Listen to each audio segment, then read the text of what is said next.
A job लिख सकते हैं दोस्तों, ठीक है। बट वर्क जो है वो इसके हिसाब से अनकाउंटेबल होता है, ठीक है। अ ब्यूटीफुल व्यू लिख सकते हैं, बट व्यू की जगह पर अगर यहाँ पर सीनरी लिखा हो तो ब्यूटीफुल सीनरी लिखिएगा दोस्तों, ठीक है। यहाँ देखिए दोस्तों, अ नाइस डे आपको लिखना होगा, लेकिन अगर डे की जगह पर वेदर लिखा हो तो आप यहाँ पर इसको अनकाउंटेबल मानिए, ठीक है दोस्तों। डे और वेदर ये दोनों में अंतर समझे। यहाँ पर व्यू और सीनरी में अंतर दिखा, जॉब और वर्क में आपने अंतर देखा। यहाँ देखिए दोस्तों, अ लॉट ऑफ बैग्स यहाँ पर लिख सकते हैं, बट बैगेज को जो है अनकाउंटेबल नाउन के अंतर्गत रखा है दोस्तों। एस नहीं लगाना होता है बैगेज में, ठीक है दोस्तों। तो यहाँ पर अगर लिखना होगा आपको तो अ लॉट ऑफ लगेज आपको लिखना होगा। यहाँ पर दीज चेयर्स ये काउंटेबल नाउन है दोस्तों, इसलिए यहाँ एस लग सकता है।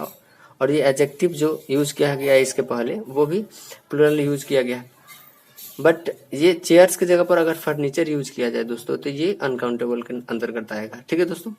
यहाँ देखें अनकाउंटेबल में सजेशन क्या है, अ गुड सजेशन लिख सकते हैं दोस्तों, लेकिन अनकाउंटेबल के अंतर्गत एडवाइस को लिखेंगे। तो सजेशन और एडवाइस में ये अंतर है, ठीक है दोस्तों। यहाँ पर काउंटेबल के अंतर्गत मैंने लिखा हुआ है, पहले इसको चेक कर लें। अनकाउंटेबल कॉफी, टी और जूस, ये जो भी ड्रिंक्स होते हैं दोस्तों ये अनकाउंटेबल के अंतर्गत सामान्यतः रखे जाते हैं, ठीक है। आर नॉर्मली अनकाउंटेबल, बट अगर इसका मतलब अ कप और अ ग्लास हो तो उस समय ये काउंटेबल बन जाता है। तो हम लिख सकते हैं दोस्तों 2 कॉफीज 1 ऑरेंज जूस, यहाँ लिख सकते हैं। इसका मतलब है कि एक कप के बारे में बात हो रही है या एक ग्लास के बारे में बात हो रही है, लिक्विड के बारे में बात नहीं हो रही। यहाँ पे ये लिक्विड के बारे में बात हो रहा है, जो कॉफी, टी और जूस जो होता है दोस्तों। अगला चार्ट मैंने लिखा काउंटेबल और अनकाउंटेबल पर आधारित दोस्तों। ये काउंटेबल और ये अनकाउंटेबल के अंतर्गत, जैसे अगर मैं लिखूं अ नॉइज, इसका मतलब है कि जैसे मान लीजिए किसी से मैं कहूं कि अरे भाई ये जो अभी आवाज तुमने सुना वो तुम पहचान पा रहे हो कि ये कौन सा आवाज है। तो किसी पार्टिकुलर आवाज की मैं बात कर रहा हूं तो उसे अ नॉइज मैं बोल सकता हूं। बट यहाँ पर टू मच नॉइज का मतलब हुआ कि हर एक तरह की आवाज के बारे में, लेकिन यहाँ पर एक पार्टिकुलर आवाज की मैं बात करूंगा तो यहाँ पर ए का प्रयोग किया जा सकता है, ठीक है दोस्तों। और यहाँ पर मैं हर एक तरह की आवाज यानी जनरल आवाज के बारे में मैं बात करूंगा, इसलिए ये अनकाउंटेबल के अंतर्गत आएगा। पेपर, अ पेपर, अगर मैं बोलूं अ पेपर इसका मतलब होता है दोस्तों न्यूज पेपर, ठीक है दोस्तों।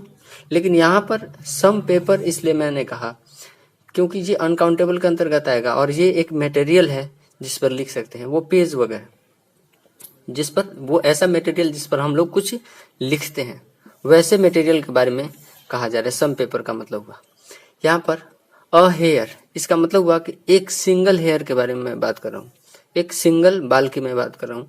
यहाँ पर हेयर का मतलब होता है कि all hair, all the hair on your head. दोस्तों हेयर्स नहीं लिखना होता है, जितने आपके सर के बाल हैं उनके बारे में अगर हेयर में कहूँ तो ये जनरल अर्थ में तो वो अनकाउंटेबल के अंतर्गत आएगा। अगर काउंटेबल हेयर को बनाना तो अ हेयर लिखेंगे और इसका मतलब होता है कि एक पार्टिकुलर हेयर, वो छोटा सा बाल जो आपको दिखना शुरू होगा, ठीक है। तो अगला है काउंटेबल। अगला है दोस्तों, मैंने यहाँ पर रूम लिखा हुआ है। इस रूम का मतलब हुआ कि कोई रूम, कोई कमरा, किसी घर का एक कमरा, ठीक है। तो ये काउंटेबल के अंतर्गत आएगा। ऐसा सेंस अगर आपको मिले कि एक घर के एक कमरे की मैं बात कर रहा हूँ तो उसके लिए हम रूम का यूज करते हैं, वो काउंटेबल के अंतर्गत आएगा। अगर रूम का मतलब होता है दोस्तों स्पेस, जगह, तो अगर मैं जगह की बात करूं तो उस समय वो रूम जो है वो अनकाउंटेबल के अंतर्गत आएगा। अब यहाँ पर देखिए टाइम की मैं बात करूं दोस्तों, टाइम जो है वो काउंटेबल के अंतर्गत तब आएगा जब, जैसे मान लो हम हॉलीडे पर हैं, छुट्टी पर हैं और उस समय उस समय आपको टाइम मिला हुआ है। तो एक पार्टिकुलर मैं टाइम की बात करूं तो उस समय ये टाइम जो है वो काउंटेबल नाउन के अंतर्गत आ सकता है। लेकिन सभी तरह के टाइम की अगर मैं बात करूं जनरल में तो वो अनकाउंटेबल के अंतर्गत आएगा दोस्तों, ठीक है। तो यहाँ पर अगर एक खास आवाज की मैं बात करूं तो ये हो जाएगा आपको काउंटेबल, और सभी तरह की आवाज की मैं बात करूं जनरल तो ये हो जाएगा आपको अनकाउंटेबल। यहाँ पर एक खास पेपर यानी न्यूज़ पेपर की मैं बात करूं, वैसे यहाँ पर पेपर का मतलब हुआ कि वो मटेरियल जिस पर हम लोग कुछ लिखते हैं, वैसे मटेरियल को हम लोग पेपर बोलते हैं। तो ये होता है अनकाउंटेबल के अंतर्गत, और ये काउंटेबल के अंतर्गत तब होगा जब हम न्यूज़ पेपर की बात करें, ठीक है दोस्तों। आशा करते हैं कि ये वीडियो आपको अच्छा लगा होगा। दोस्तों हमारे चैनल को सब्सक्राइब करें और लाइक करें। अगर आप हमारे व्हाट्सएप ग्रुप से जुड़ना चाहते हैं तो कमेंट करें नीचे, मैं आपको व्हाट्सएप नंबर प्रोवाइड करा दूंगा।